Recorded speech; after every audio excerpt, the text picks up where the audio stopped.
آسانی اور سہولت اختیار کریں اور آخرت میں رسوا ہو جائیں، اور ہم دنیا میں تھوڑی دقت برداشت کریں اور آخرت کی ساری عزت اللہ ہمیں ہی عطا فرما دے۔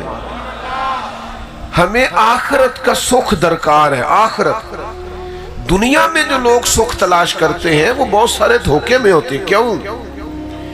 اس لیے کہ پیدا کرنے والا کہتا ہے لَقَدْ خَلَقْنَا الْإِنسَانَ فِي كَبَدٍ، ہم نے انسان کو مشقت میں پیدا کیا ہے۔ جب یہ آیا ہی مشقت میں ہے تو اس نے رہنا بھی مشقت میں۔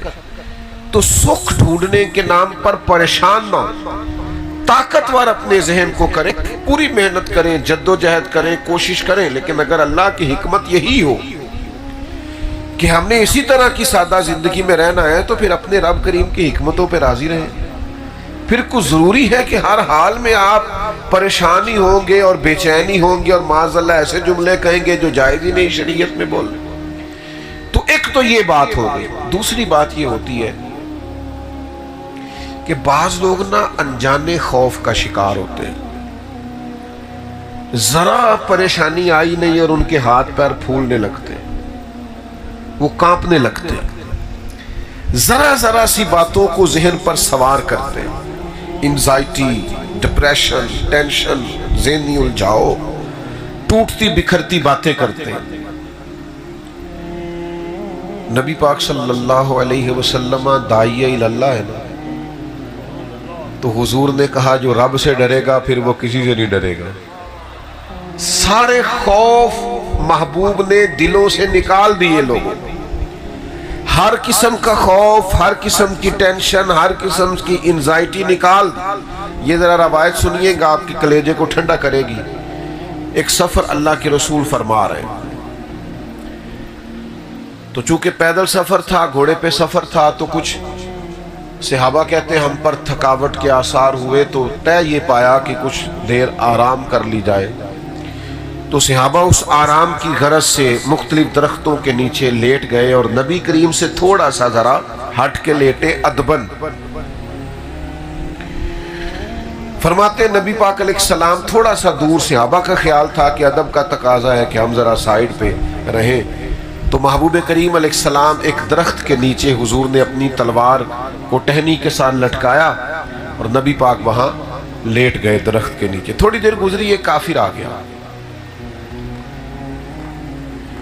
اس نے اللہ کے محبوب کی تلوار درخت کی ٹہنی سے اتاری اور نبی پاک پہ تان دی، اور پھر وہ محبوب کریم علیہ السلام پر تلوار تان کر بڑے بظاہر، بڑی دبدبے سے، اس کا خیال تھا وہ کھڑا ہو گیا۔ قربان جائیں، اللہ کے رسول نے آنکھیں کھولی اور حضور فرماتے ہیں میری آنکھیں سوتی ہیں، دل میرا ویسے بھی جاگتا ہی رہتا ہے۔ تو محبوب کریم نے مقدس آنکھوں کو کھولا تو اس کو تلوار لیے کھڑے دیکھا۔ اب اس نے بڑا اپنے حساب سے روبدار جملہ بولا، کہنے لگا ہے محمد صلی اللہ تعالی علیہ وسلم، بتائیے اب آپ کو مجھ سے کون بچائے گا؟ یہ بڑا نازک مرحلہ ہوتا ہے، یہ ذرا زیادہ توجہ کریں نا۔ اب میری بات پہ، تو آپ ویرانے پہ جا رہے ہو نا، تو اچانک سامنے سے کوئی موٹر سائیکل والا ویسے ہی بریک لگا دے، چاہے اس بیچارے نے راستہ ہی پوچھنا ہو، تو بندے ڈر نہیں جاتے؟ یعنی چھت پہ رات کو چاہے بلی ہو لیکن وہ ذرا کچھ کھٹکنے کی آواز آئے نا، آپ کی نہیں بات کرتا ویسے میں، لیکن کچھ لوگ ایسے ہوتے ہیں کہ چھت پہ ذرا کسی چیز کے بجنے کی، کھٹکنے کی آواز آئے تو بیچارے اتنے ڈر جاتے ہیں تکیے کے نیچے سے موبائل بھی نہیں نکلتا۔ او بھائی کس بات کا خوف؟ مومن ہے آپ، سینے میں ایمان ہے، اتنا زیادہ پریشان ہو گئے کہ سانپوں سے ڈرتے ڈرتے رسیوں سے بھی ڈرنے لگے۔ اتنا زیادہ خوف نہیں، زندگی اور موت اللہ کے قبضہ و اختیار میں۔ آپ غور کریں نوجوانوں، یہ ہم نے طاقتور ہونا ہے، اگر میدانوں میں نکلنا ہے تو پھر ہمارے اندر یہ قوت ارادی ہونی چاہیے۔ نبی پاک صلی اللہ تعالی علیہ وسلم سے کہتا ہے آپ کو مجھ سے کون بچائے گا؟ خاص غور کرنا، یہ جملے ہم بھی بولتے ہیں پر ہار کے بولتے ہیں۔ پہلے اپنے وجود کی طاقت لڑاتے ہیں، ہار جاتے ہیں، تو یہ کون بچائے گا؟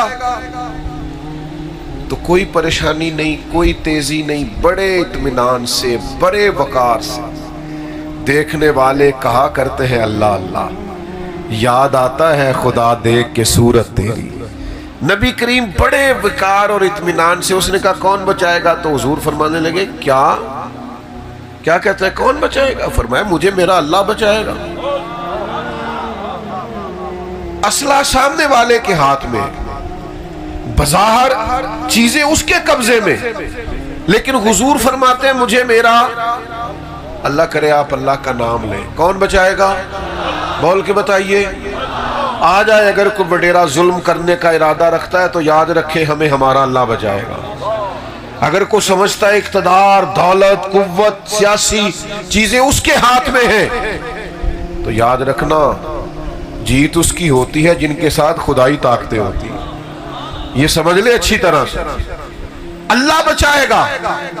کیا طاقت ہے اس جملے میں، کیا قوت ہے، کیا اس کے اندر اطمینان قلبی ہے، کتنا کچھ سکون ہے اگر ایمان سے یہ جملہ کہا جائے مجھے میرا اللہ بچائے گا۔ یہ محبوب کی زبان سے نکلا تو کافر نے کانپنا شروع کیا، اس کے ہاتھوں سے تلوار گر گئی، پھر میرے محبوب نے اٹھا لی، پھر کریم مسکرائے اور فرمایا دیکھ لینا پھر مجھے میرے اللہ نے بچا لیا ہے نا، اب تو بتا بھلا تجھے کون بچائے گا؟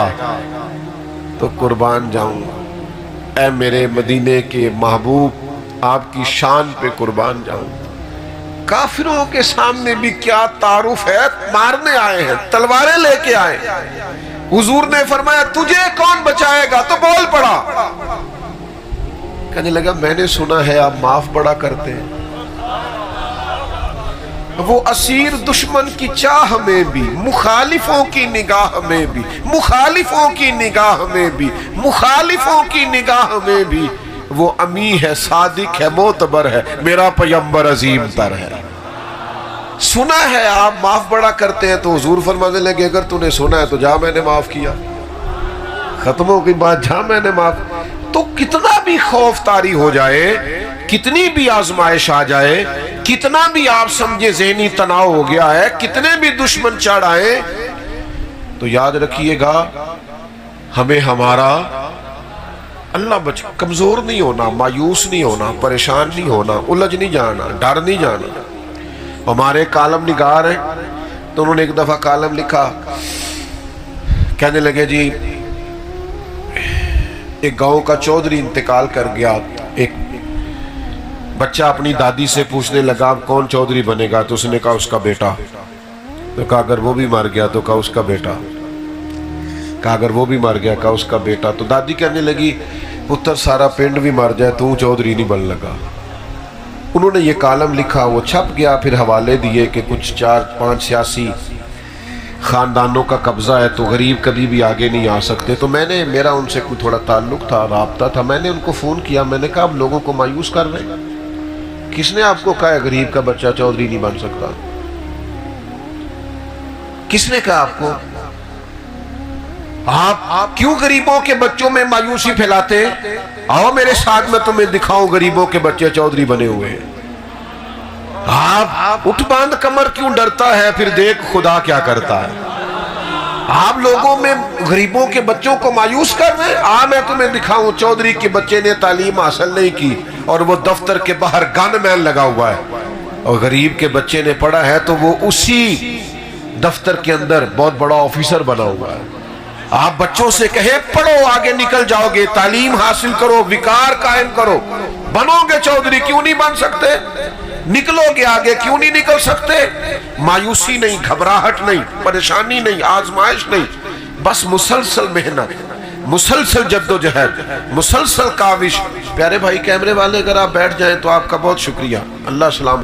ہم کیمروں میں تو آپ سے پہلے بھی ملاقاتیں رہتی ہیں، میں تے سنگیاں نو ملنا آیا ڈائریکٹ۔